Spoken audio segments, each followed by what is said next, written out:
Hey guys, in this video I will show you how to fix lag in FC26 on PC. Alright, let's begin.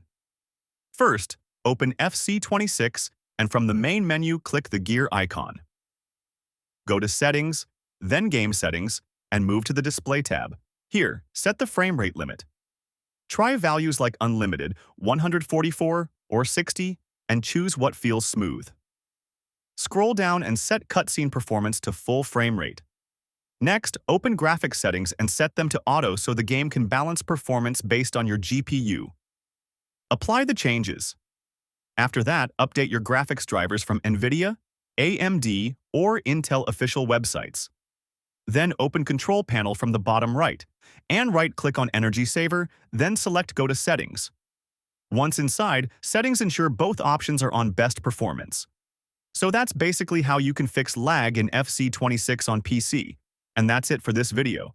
If you find this helpful, consider subscribing and giving this a big thumbs up. Thanks!